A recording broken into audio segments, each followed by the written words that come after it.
Hi, everyone. Welcome to Radiant Living, Inspiring Humanity to Thrive. I'm Marisa B, and today we're going to be speaking about becoming an energetic alchemist. But first, I'd like to welcome back international photography consultant, author, teacher, lecturer, mentor, and practical spirituality adherent, advocate, and yes, expert, Selina Maitreya.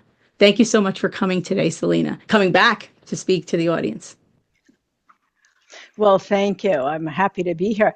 And I'm happy to announce that I'm no longer consulting. I dropped my consulting about a year ago after we spoke the last time, and love the fact that I am full-time teaching and I have a new mission I want to share during our conversation. Oh, wonderful.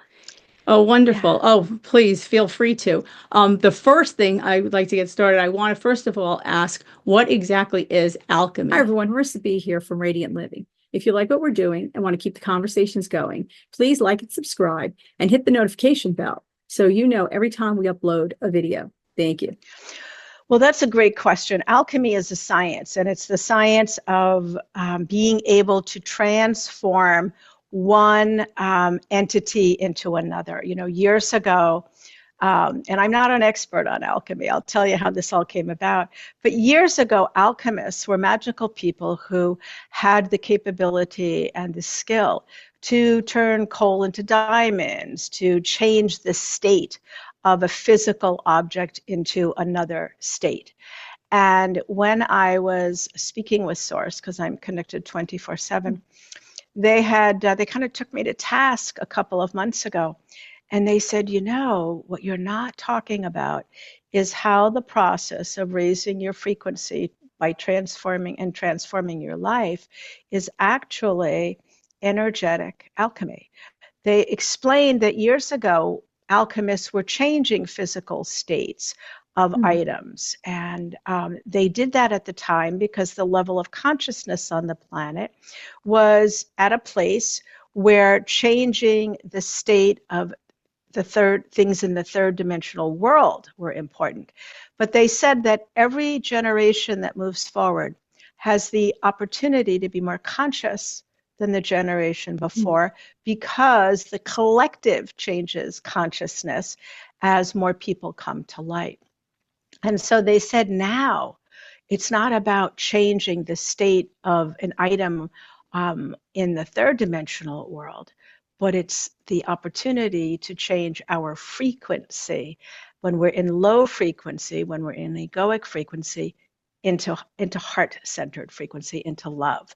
And so they said, what you're teaching people is how to be energetic alchemists. And I have to tell you, Marisa, I just loved that. I absolutely loved that. So we are to become the energetic alchemist. This is something that we are to do. And it's something that they're calling spiritual people who've been on a path, people who've read the books, gone to workshops, who may meditate or pray, who work with teachers like myself, for instance. They say that now is the time to come off the mat, to come out of the meditation, to come out of prayer, and learn how to be the energy that you are praying to, because the energy that we pray to, that we bring in when we meditate, is the energy within us. But most beings, even those folks on a spiritual path, have not developed a relationship with the divine within to a level where it's their daily guide. And when it becomes our daily guide, we have the opportunity to be the energetic alchemist, because then we're moving through the world from the high frequency of love. So they said this is the time for people who've been on a path to finally walk into being a spiritual person, living their values 24/7. Now, do you ever get discouraged? I myself used to see, perhaps because I was around like-minded individuals, that we were on this path to enlightenment, and then it appeared that we were almost going in reverse. Do you get discouraged? Do you see that as well? Or do you see that we're forging forward? I don't get discouraged. I don't. And I can't afford to get discouraged because I have a job to do. I have a mission. But I don't get discouraged because Spirit has spoken several times about the fact that all of the chaos, all of the amped up low frequency that we're experiencing is an expression of all of the positive energy and all of the increase in consciousness that's happening. So let me share with you. Back in, do you remember back in 2012 when everyone was talking about the Mayan prophecies and, oh my God, Yes. what's going to happen in 2012? Well, late, I guess it was late 2011, I was in New York City doing some work. And I went over to a spiritual center where the Mayan elders were speaking, 4 elders. Maybe there were 12 people in the room. It was very surprising, but it was a wonderful experience.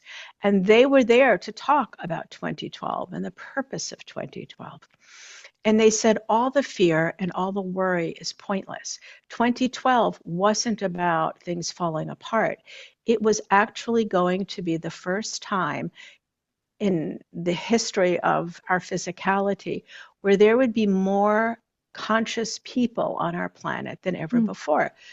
And they were the ones also that shared, before Spirit shared with me again a few weeks ago, this concept that as time goes on, there are more conscious people, and each generation is able to be more conscious than the one before. And they said, so the wonderful news is that in 2012, you'll have more conscious people on your planet than ever before. And I thought that was really excellent. So I asked, I said, well, does that mean, because we thought back in 2011, it started to feel like things were starting to really have a pinch point energetically. So I asked, does that mean that life is going to get easier? Hoping that they'd say yes. And they said, absolutely not. They said, you're going to see from 2012 on, you will see more chaos than ever before because of the universal principle that you can't create light without dark. And the more light that's created on the planet, the more dark we'll experience as well. So they said it's a natural phenomena in universal law that as we bring more consciousness to the planet, the dark will be there as well. So all of the craziness, all of the chaos that we're experiencing is a result of all the consciousness that's coming onto the planet as well. I think you and I had spoken about, yes. I'm going to have to, I guess, take a page from your book, because I do get discouraged on occasion. But, and I think you and I have spoken about this before. And I know I've spoken with other guest speakers about this, that I heard not that long ago that when there is more light, the dark is desperate. The dark is desperate, and the dark grapples to try to maintain control or obtain larger control. And so that's why we may be seeing it more than ever before. Which I thought was really interesting. Pretty reasonable. And I believe that to be truth. And because all we have to do is look at ourselves. What we're talking about is the macrocosm. We're the microcosm. We are a life stream. This Selina, this Marisa life streams. And in this totality of our life stream is our physical body, our physical brain, all of these different aspects. We have the personality, the history in the body. We have our emotional body, our intellectual body. We also are filled with frequency. We have a low frequency of the ego, the past pain, and we have the high frequency of love. So I'm sure if you think about this, because I know it's my experience as well, when we're in low frequency, when we're feeling worried, concerned, as you said, some people are depressed, there's a lot of anxiety going around. When all we can see is gloom and doom, that's when we're in the ego. Now and when we're expansive, when we're feeling loving and we're feeling open, then we're in the energy of our divine light, our natural inheritance, our intuitive body, our soul level, whatever we want to call it. We're in high frequency. So one of the things I've seen with my students over the years and with my own growth is that the more conscious I become, the more the egoic energy within me starts to be very sneaky. It starts to come in and pretend and twist things and really act up. I have students coming very often, they come to a point, it's different for each student, but they'll come to a point in their awakening where they're really using their daily life as their platform to change their frequencies. And they'll say, oh my God, Selena, I just had like 2 weeks where I was just in low frequency. I don't understand it. And it's because the ego, when it knows it's being put in the place that it's meant to be, which is only for fight or flight, that's what our ego's for. So we don't touch a burner on a stove. So we don't step off the sidewalk. But with our conditioning, the ego has been what we've been taught. You know, the pain is what you hold on to and you grasp. So as the ego is being put in its place because the high frequency of the divine is being developed within a being and they're becoming more and more conscious, the ego freaks out. Well, that's the microcosm of what's happening in our world with all of the consciousness coming onto the planet now about the world, about global warming, about racism, about tolerance, about love and War. understanding. War, yes. Exactly. So what happens is the forces of the dark, just like within us, start to really panic, and they're more pervasive. And then, of course, you have experiences in the third dimensional world where there are certain people who shall not be named who are placed in those positions to create more of that disruption. And that's why we're seeing the rise of totalitarianism and the far right having much more influence over people, because there are certain beings, just like there are certain teachers who come into the world to bring the light, there are certain beings who have been placed so that they can create the dark. And so it's nothing to fear, but it's certainly something to be aware of and to respond to with love. And so then what do you say when people say that when we're on a higher frequency or working towards our higher frequency, that we're in the clouds, we're not in reality, we're missing all that's wrong, that we're sidestepping it? What do you say to that? Because I know that comes up often.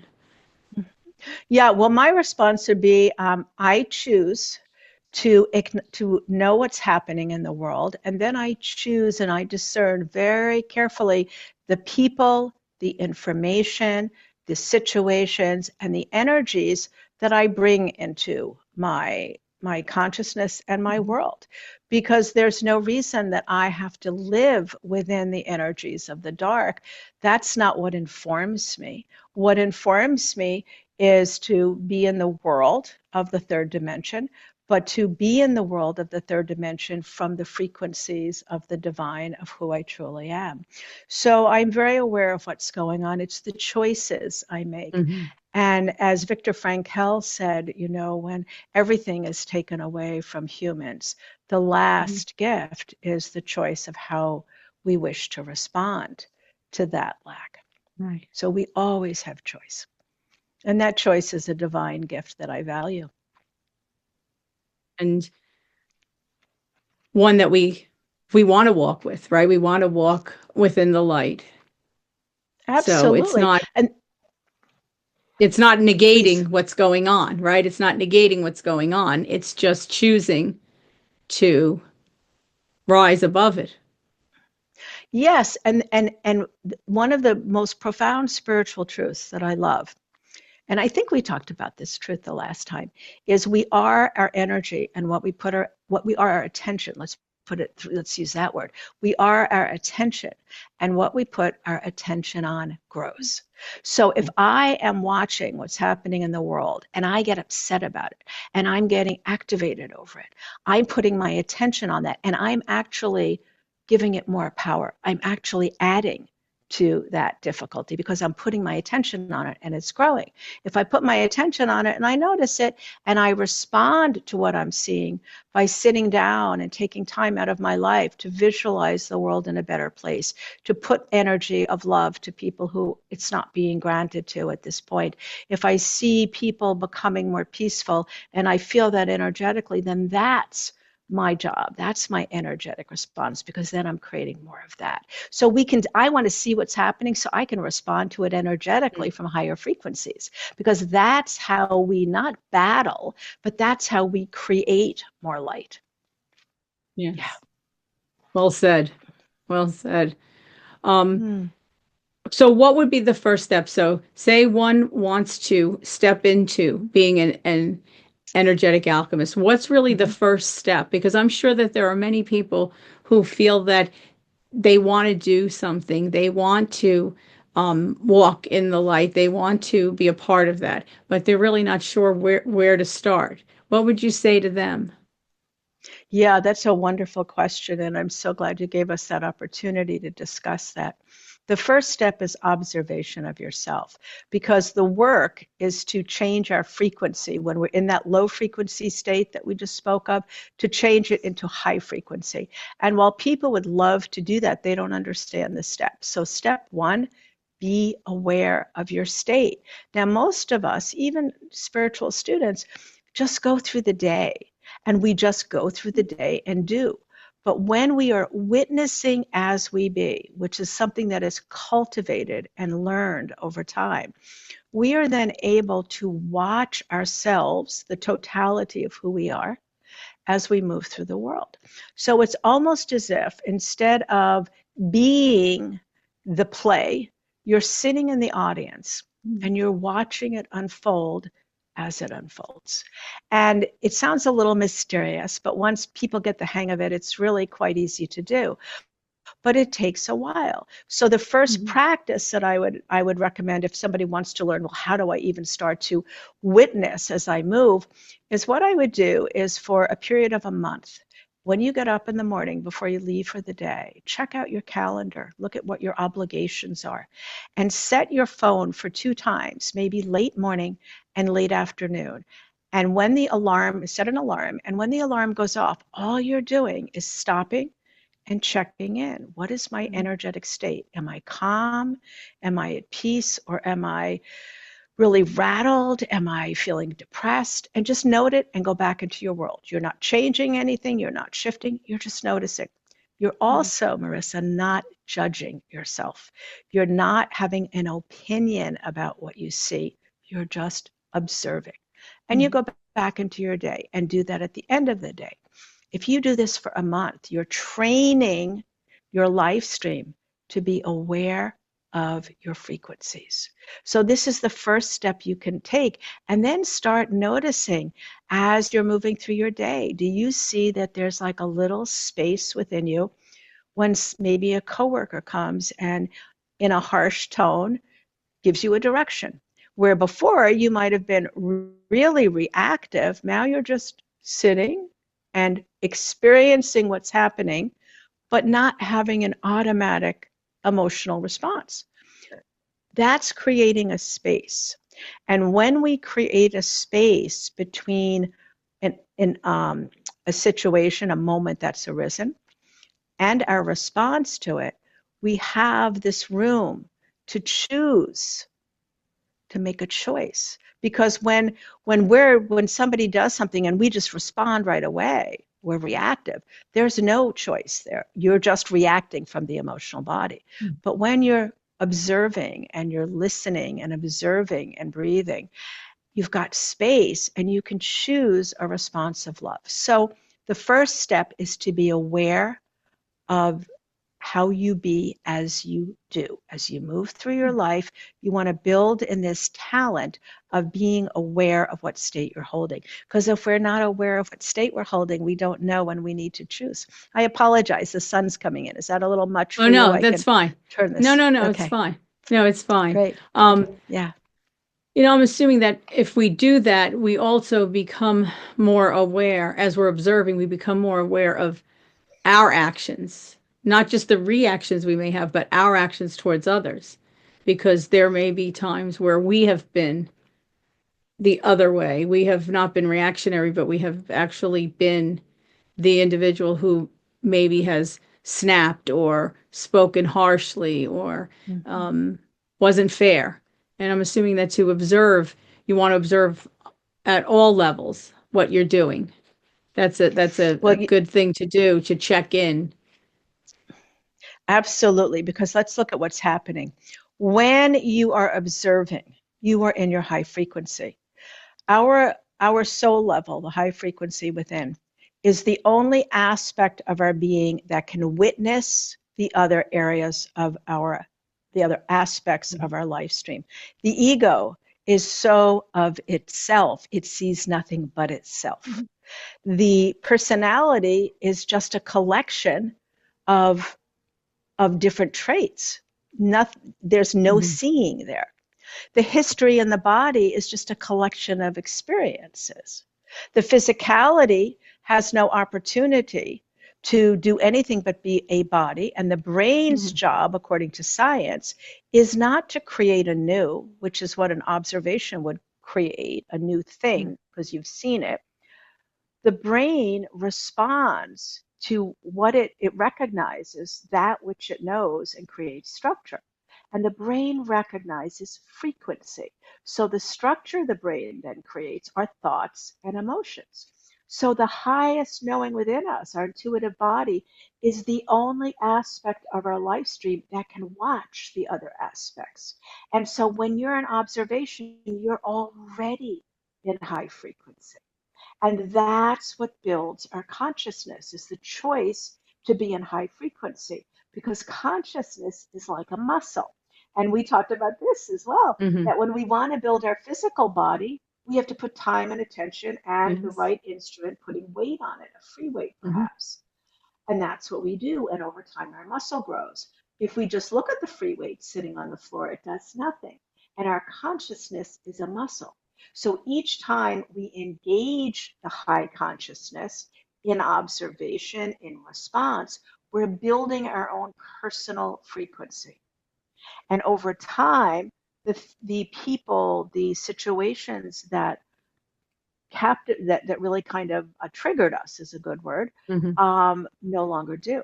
So when we're observing, we are in that high frequency, and absolutely should we be watching and observing our contribution? Absolutely. That's such a beautiful, beautiful point.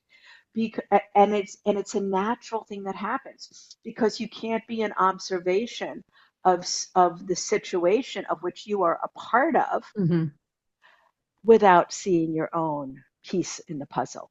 And it's so much easier to see because you're sitting in that high frequency state of love, and that you're not judging or having an opinion. You're just literally seeing what's there. Now, you made mention of when we're in the higher frequency, the others that possibly have triggered us before may no longer trigger us. Do you believe that that really is the case, or do they actually fall by the wayside? Do we no longer have these people disturb and disrupt us because we're in the higher frequency, or do they actually move on or move out of our way? I think that a variety of things could happen. We make choices over time. What happens as we make these choices to observe what's happening, and then we make the choice, which is the second step, to transform the energy within, and we grow that conscious muscle within us. We find certain people over time not people we want to be with. They may find us not people they want to be with. That may happen for sure, but it definitely happens that over time we're not triggered by people or situations that bothered us, because our consciousness has been raised. And it's not just people, it's situations. For instance, you could be in a car, and for a lot of people, a lot of spiritual people, driving is one of the very few places perhaps that they find there's nothing they can do about it. They get behind the wheel of the car and they get tense. And as soon as somebody, they get on the road, if it's one of the days where there's a lot of that energy on the road where people are doing these kind of wild and crazy things, they find themselves getting very upset and lowering their frequency big time. So this is a situation that students have also responded and shared, that as they've taken on this practice of observing and shifting their energy and being more on the high frequency than the low, they can get behind their car now and just breathe. And it doesn't bother them. So it's a very real thing. We can feel when the energy shifts. Absolutely, positively. It's a wonderful thing. And so then are there many steps to this? I mean, now we talked about what would be the first thing that somebody may start with. Are there many steps? Do many people become frightened because it may not come to them as quickly as they think it should come to them, or that they think there are too many steps or not enough steps? Because of course you're the expert, so you've had lots of clients. There are 3 steps, and they're not, and they're very easy to discuss. Each one definitely takes time and definitely takes repetition. And this is not, I'm always very clear, it's not a process that happens overnight. Do people lose their way? Sure, they do occasionally, and that's their choice if that's what they want. I find that what happens when people take on this work is they start to see how they feel differently in a very short period of time if they really put their attention on it consistently. And they don't want to stop. They just want more because they're feeling so different and they're noticing changes in their lives. So the first step is this awareness. The second step is, once you notice you're in low frequency, you want to shift the frequency. And there's lots of tools to do that with that I share with students in my book and in my teachings. But the easiest is indeed the breath, because the breath is, and Spirit has said, the breath comes into the body as we come out of the mother. And the breath itself is the physical manifestation of the soul, which is why in yoga, for instance, the breath is so important, because when people go to yoga, even people who are really type A people and they're rushing through their lives and they take that hour or whatever out of their day, what they're doing in yoga is they're putting their attention on the physical manifestation of their soul. And they are present, and everything else falls away because they're experiencing presence through the breath.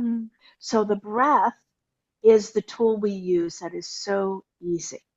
And once again, a great practice for people is to choose once or twice a day to close their eyes and find a quiet spot, and to do breath of life practice, which is of course listed in the book, and I'll share with you here, which is so easy.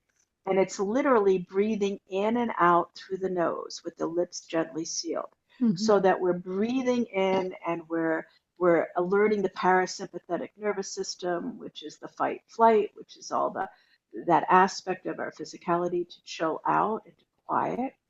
And we put our attention completely on the breath. And you do this for maybe 5 minutes. And with the attention fully on the breath, you notice before you go into the practice how you're feeling.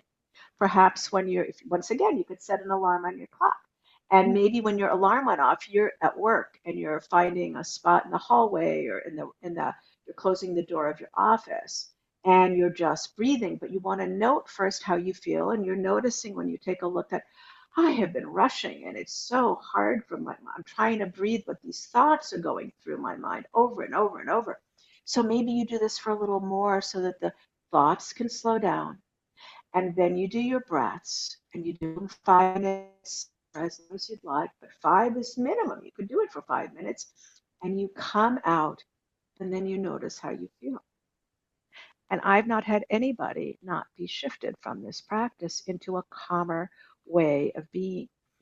And if you do that twice a day, you will be ready when you're in the Mhm. car. You'll be ready on that 8 items or less line. You'll be ready when your teenager slams Mhm. his door, or you come home at the end of the day and you've just been giving to everybody, and your partner has extra special requests for you, and you feel like I have no more to give. Mhm. And you're ready to do what you were just talking about a few minutes ago of snapping.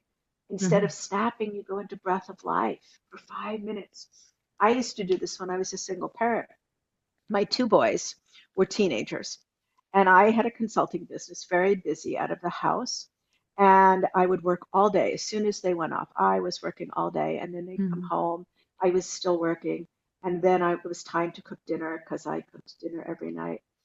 I always, when I came out of my office, I'd check in with my boys. I quickly asked them how their day was. And then I said, listen, I'm going to go upstairs for my time out. And I would take Mhm. a half an hour and I did breath of life for half an hour.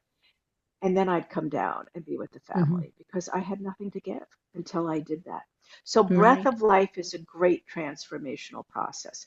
When a person finds that they're in a moment where something happens and they need to transform, they just sit down and breathe Mhm. and do breath of life. And the beauty about breath of life as well is that it's so accessible. Our breath is always with us and it costs us nothing but our willingness to engage. Mhm. Yeah. Right. And now you mentioned a book. Can you give us the title of the book? I know when last Yeah, we let me spoke, you were working on a book and it was going to be coming out soon. Was it that long ago? Oh my gosh. Yes. Yes. Well, here we are. Let's see if we can. The sun is Yes. coming in. There we go. Raise your frequency, transform your life, how to respond with love to life's difficulties. And yeah, it came out in June and it's selling incredibly well. So we're also thrilled about that. Yeah, it's And wonderful. I love it how to respond with love, right? Because that really Yeah. is the key. And that is our highest frequency. That is our divine light of who we are. Mhm. And that's enables us to have a place to move to when we're moving out of that difficulty. If only everyone would try it, right? We would have no problems. Well, It's it would be a wonderful world for sure, but hmm we get to start that. We get to lead the way. yes, and I mean, I know, of course, you definitely lead the way, and you're so busy, and Well, thank you. you lecture, and you travel all over the country, right? I know that every once in a while I see that you're in another state giving a lecture and discussing this. Can you speak a little bit about that? Where can people get that Hmm. information? Like if they want to come to hear you in person, and I mean, I know that many Yeah. things are online, and I know you have courses online, but you also have been all over the country.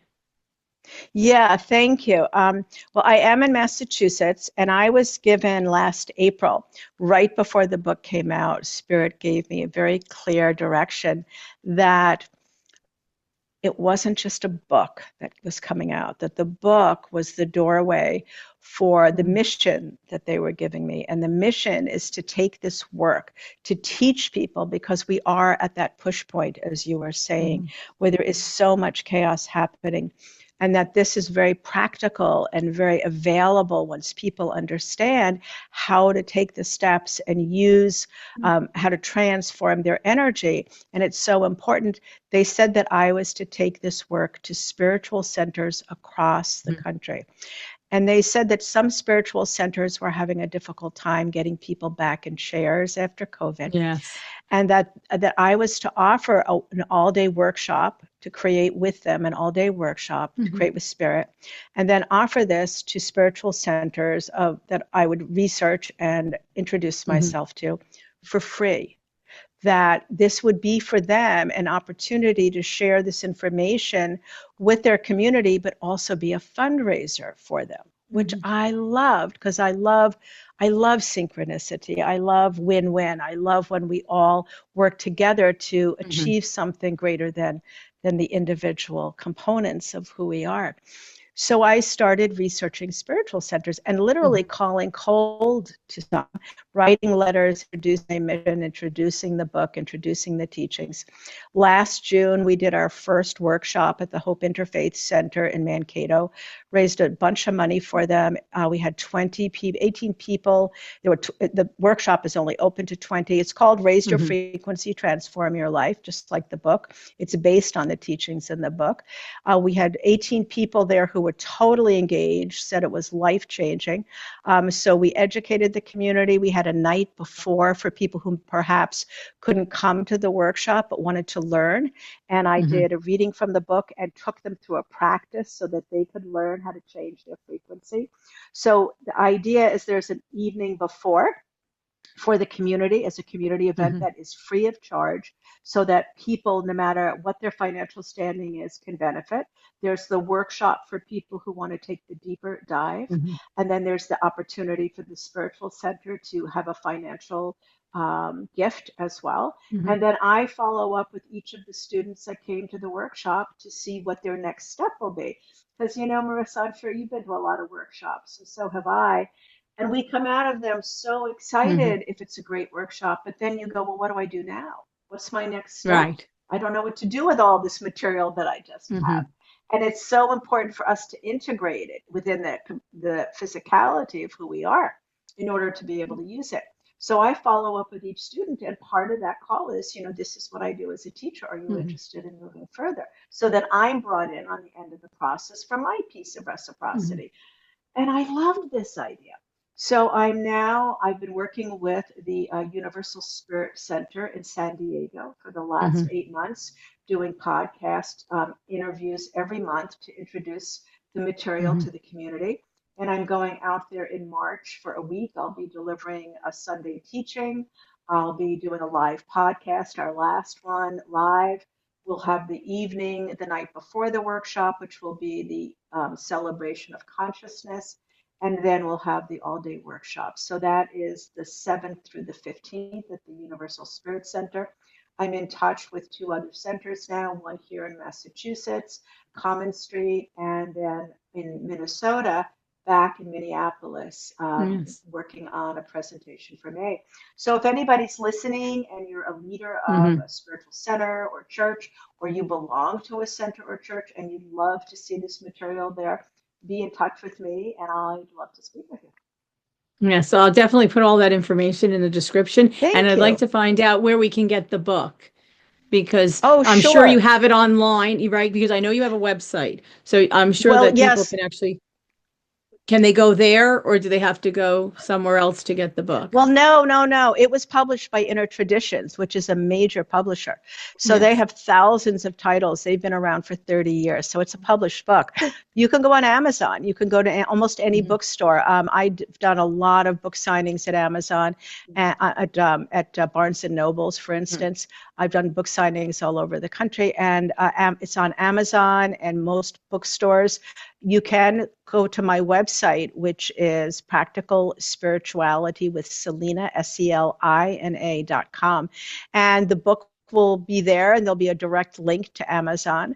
But yeah, no, it's available everywhere. My publisher is Great Distributions by Simon & Schuster. So it's pretty good distribution. Oh, wonderful. I can't wait to read it myself. I'll be getting it. I'm going to get it this evening. I'll be looking for it this evening.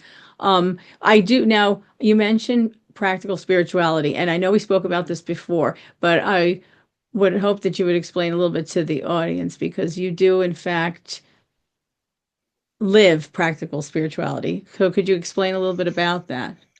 Sure. That was the name that Source gave the work that they gave to me to share with everybody.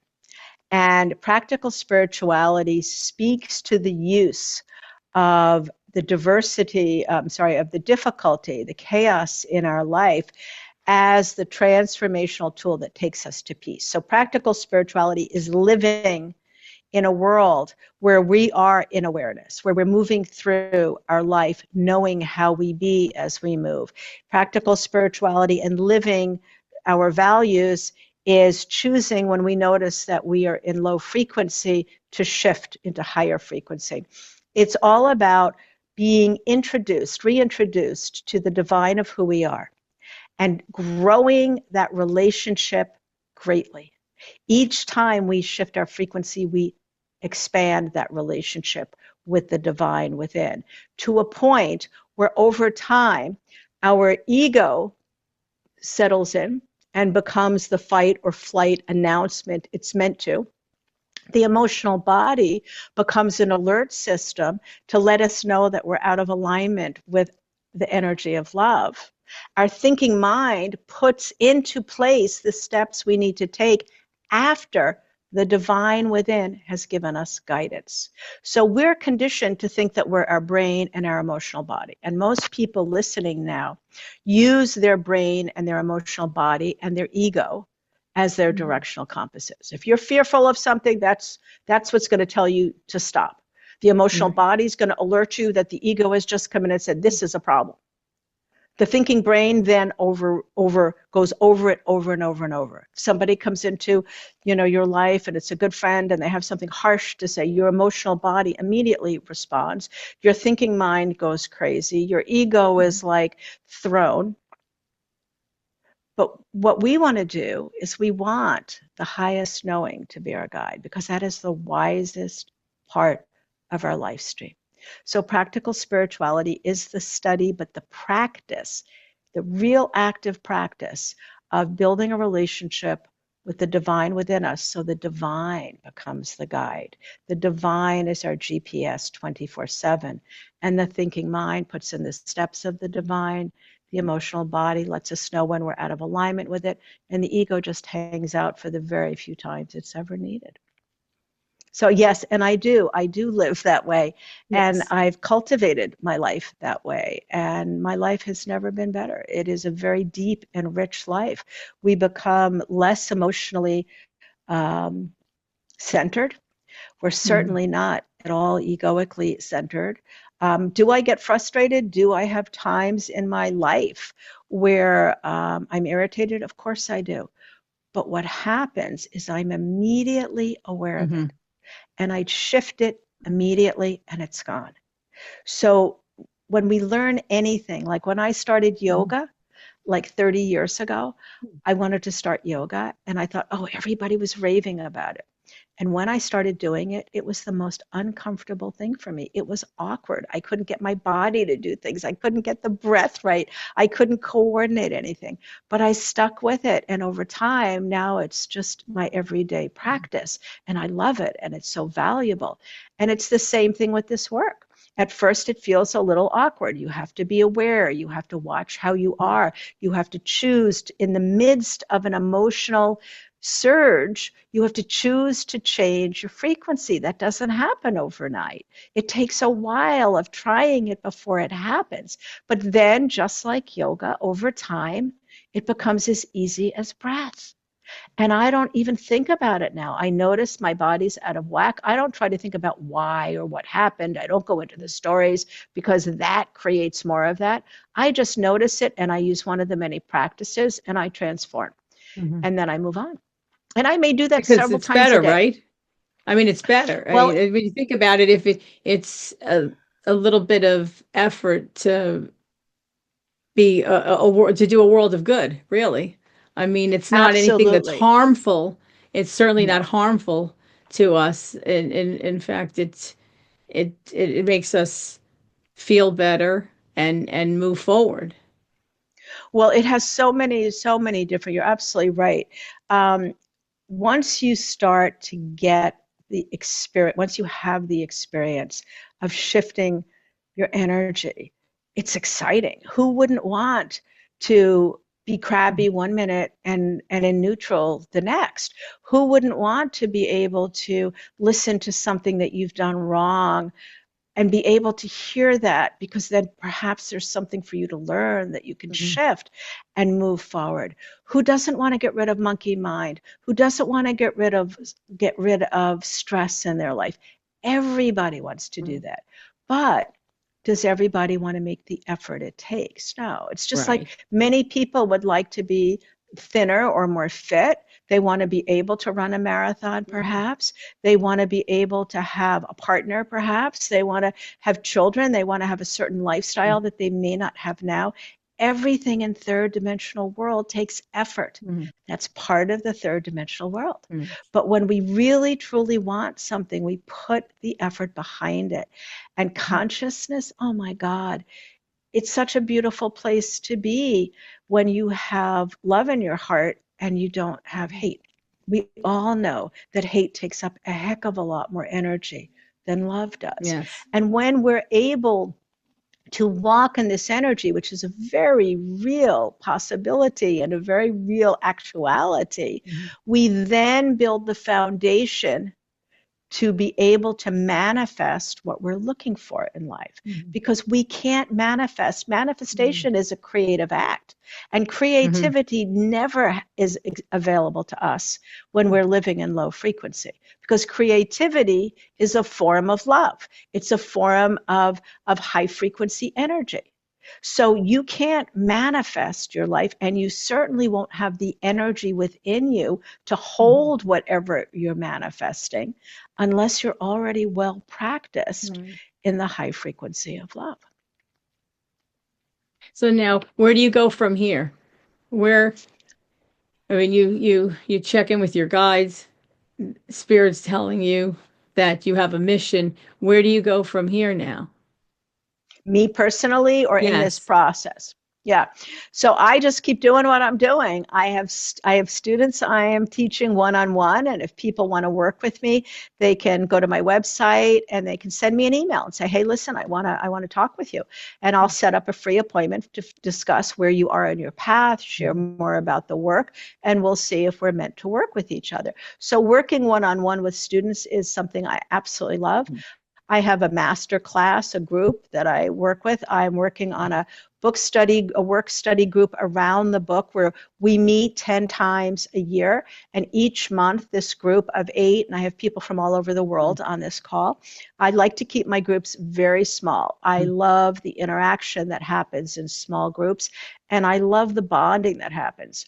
And in this work study group, we meet every month and we cover a chapter. I come in with a teaching. And the chapter has a very deep teaching that has a practice that coordinates with it, or 2 or 3 practices in some chapters. And then my students in the group go out into the world. They live their life with this information tucked in their front pocket. And they pull it out when they need. They start noticing how they be. They start changing their frequency, and they bring back to the group what they saw and what they experienced. And then we go back in again. So I have that group running, and I'm starting a new work study group for the Hope Interfaith Center around the book in April. And I'm also teaching a group for Common Street here in my home that will start for the next 6 weeks. So as opportunities arise, I'm going to rise to the occasion, and then I will continue to reach out to spiritual centers across the country. You know, Marissa, when they gave me that instruction in April, I thought, okay, I'm going to do 20 events in the next 2 months. I can do 1 a month. And I had no idea, obviously, how long it takes to build a relationship, to get people. I've had spiritual centers very suspicious of me because I'm offering to do this for free. And that's unusual. And so it's taking a while. And then Spirit said to me, Selina Maitreya, you're going to be 70 years old this year. This is your work for the rest of your life. And I couldn't have been more thrilled.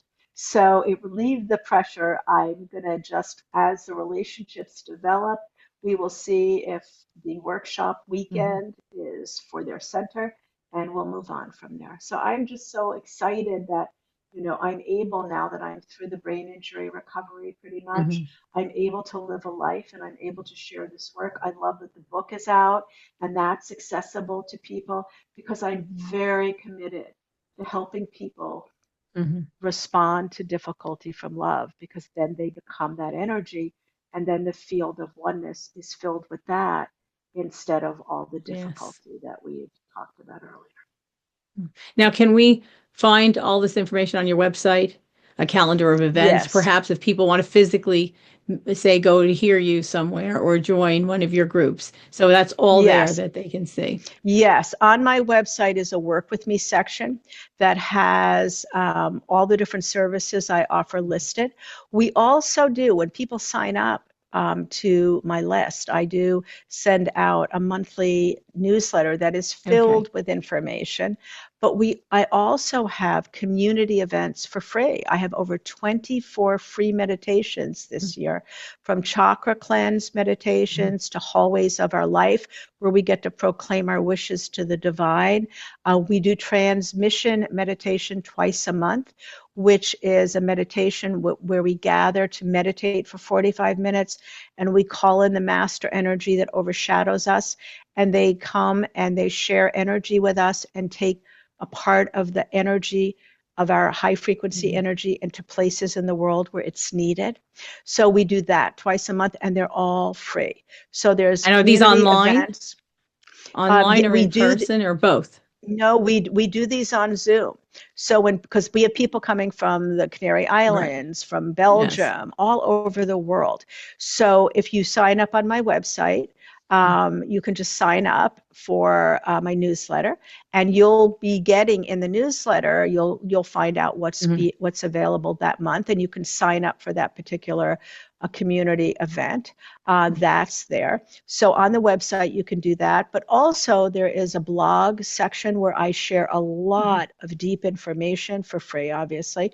And there's a podcast section where our past podcast interview is, where this will be housed, and many other podcast interviews. So people can gather information from there as well. I like a website where people can learn. Right. And then if they want to invest their time and money and they want to really grow, then they can work with me and contact me then. Yeah. Will there be another book? So that's practical. It's an interesting question. I've been given another book. I haven't even spoken to my publisher about it yet, but there is another book in me that is really quite wonderful. And I'm working with some students now on that information. The book, Raise Your Frequency, Transform Your Life, this gorgeous book. That was written during my brain injury, and when I was finished with the book, and it was edited during the time that I met you, which was in Woodstock, right? Didn't we? I think we met. Yes, exactly. Yes. Yes. Well, my editor, Nancy Butler Ross, was from Woodstock. So when I moved to Woodstock, within days, it was obviously why Spirit sent me there, I met her. So yes, there's another book. And what I was saying, and I lost my way there, once the book was completed, it didn't sell in 2 years. It takes a long I time remember. to reach people. Yes. And so Spirit said, put the book down and let us set the date for publication, but create a work study group around it. So the work study group I explained a few moments ago, I did 3 times. I took 10 people through 3 groups with the information. And so 30 people went through that process before the book was even published. And the changes they made in their life were outstanding. So I'm going through that same process with this material before I put it forward. But there will be at some point, yes. Well, I look forward to reading that one as well. Oh, thank you. Thank you. Well, I want to thank you so much for coming on the show today, and I definitely want to make sure that we invite you back, because there are a number of topics that I would love to discuss with you, and I know the audience would love to hear. So I want to extend that invitation again, and I want to thank you once again for coming on today. It's been wonderful speaking with you, and it's always so interesting and so informative. Well, thank you, Marissa. I would love to come again. And I want to thank you for all the work you do for all of us, because it's a tremendous amount of work to do what you do to create this podcast. And you are one of the beacons of light that's out there that's really putting this information forward, and totally grateful. So thank you from the bottom of my heart for all the work you do to make this possible for us. Oh, thank you. Thank you very much. You take care, Selina. Speak with you soon. Look forward to it. Thank you. You as well. Bye now.